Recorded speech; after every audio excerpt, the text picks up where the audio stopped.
una interrupción se produjo. Desde la ventana, como un tiro, llegó la voz del ministro del Interior. Nuestra deuda a ti. Pero el banquero no se enfadó por el tono mordaz de la voz del que parecía ser su enemigo personal. Ciertamente a mí, como custodio de los ahorros de mis compatriotas esperancistas. Y permítanme añadir, caballeros, que creo que los salarios en Esperanza son demasiado elevados y que en los servicios públicos hay demasiados empleados. Bueno, tampoco vamos a quitar el pan de la boca de nuestros hijos. Al fin y al cabo, el pan existe y se pudre cada día porque nadie puede comprarlo. Nadie puede escapar a la ley económica, tronó el banquero, que en esos trances parecía uno de esos adivinos del bestseller y que cuenta la historia de su pueblo, llamados profetas, los cuales predecían cosas que sucedían inexorablemente por la sencilla razón de que se ponían todos los medios para que sucedieran. Los circunstantes miraban al banquero, sobrecogidos. Sí, la ley económica. Continuó el profeta. La inexorable ley económica. Todos somos los siervos de esa ley económica. Sí, amigos míos, debemos sacrificarnos, apretarnos el cinturón.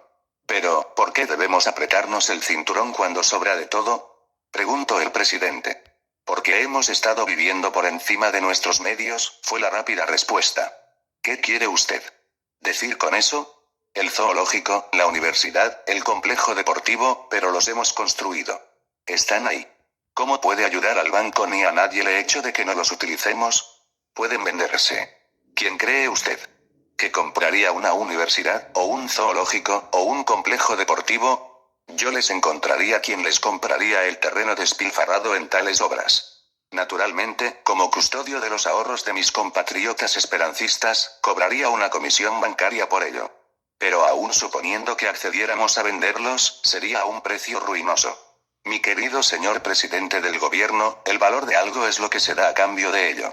Es una ley económica inmutable.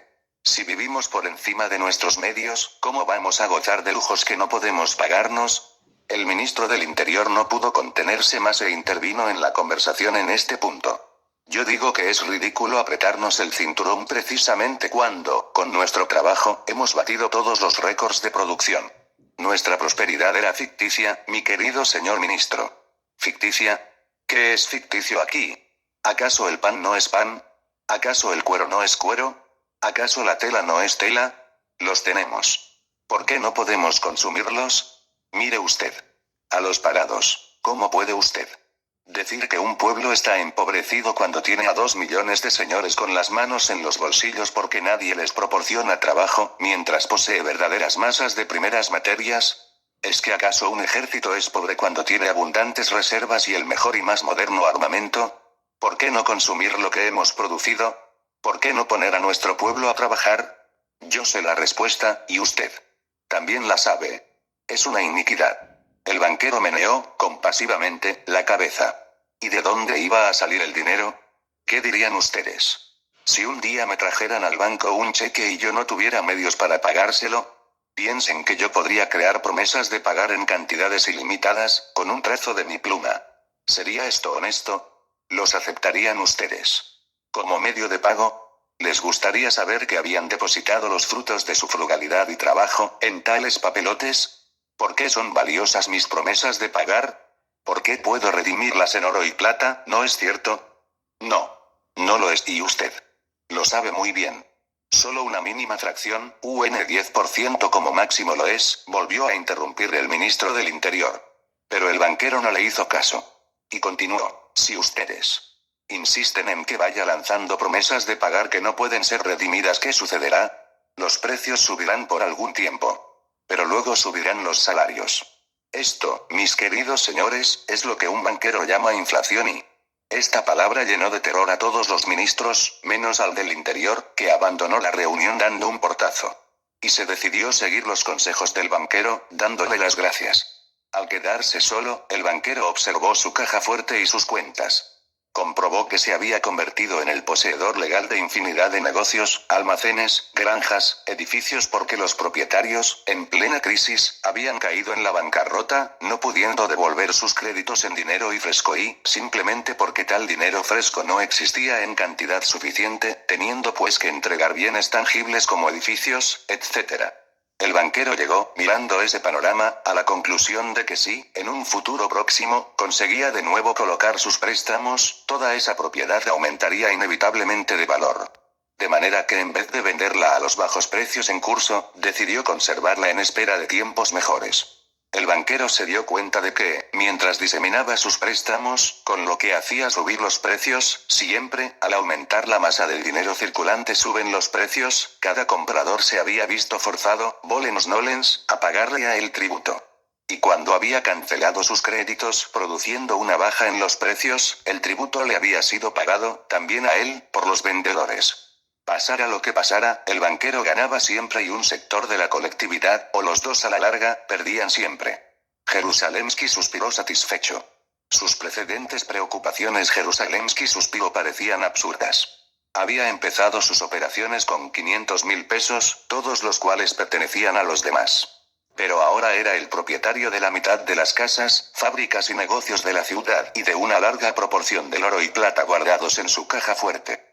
Y así como al principio sus beneficios procedían solamente de los pupilajes por guardar el dinero de sus compatriotas, como él los llamaba en público, ahora derivaban de una impresionante lista de inversiones, de rentas y de intereses, que él subía y bajaba, generalmente subía, a su conveniencia. Era el hombre más rico del país. Paralelamente, era el más poderoso. O, al menos, de los más poderosos en el Gran Zampedrín, especie de club privado donde los cazares se reunían para tramar sus relaciones con los esperancistas. Jerusalemski suspiró nuevamente. Teoba era bueno. Y unos lagrimones límpidos y puros rodaron por sus mejillas. Teoba era bueno. Las cosas, independientemente de la crisis económica, iban mal en la isla de la Esperanza. A pesar de que la prensa y los medios llamados de comunicación se empeñaban en proclamar que iban formidablemente bien. La mentalidad usuraria, generada por el nuevo sistema financiero tan bondadosamente sugerido por los cazares, había penetrado, como en una especie de ósmosis, en toda la vida del país. La gente solo pensaba en términos monetarios. Se había creado una demanda artificial de bienes sin clase, ni calidad, ni utilidad. El arte, la religión, la literatura, habían sido igualmente invadidos por la nueva mentalidad y todo, según los catastrofistas anticazaritas, daba una sensación de podredumbre y de falta de calidad total. Los cazares naturalmente no opinaban igual, y aseguraban que todo eran falsos infundios propagados por los anticazaritas, gentes de mentes estrechas e ignorantes. En el fondo, todo era envidia, según los cazares. Envidia de su posición económica y social, de su ubicación en los mejores puestos del gobierno y la administración. Además, aunque era cierto que ocupaban unos lugares magníficos, no era menos cierto que en los puestos de relumbrón siempre había esperancistas, a los que sus ingratos contemporáneos odiaban cordialmente. Los anticazaritas afirmaban que eran unos traidores al pueblo, venales y corruptos, vendidos al oro de cazar. Las cosas fueron empeorando y, cuando se produjo la siguiente crisis, el aumento de riqueza de los ex-náufragos fue tan aparatoso, y, además ejercitado con tan escasa discreción, que estalló la catástrofe. Conforme pasaban los años, los intereses aumentaban con el desarrollo del comercio y la producción, llegándose a pagar por el dinero, que de esa idiótica manera se expresaban unos payasos en paro llamados economistas, hasta el 20% anual. El banco poseía el control total de la vida económica de la isla.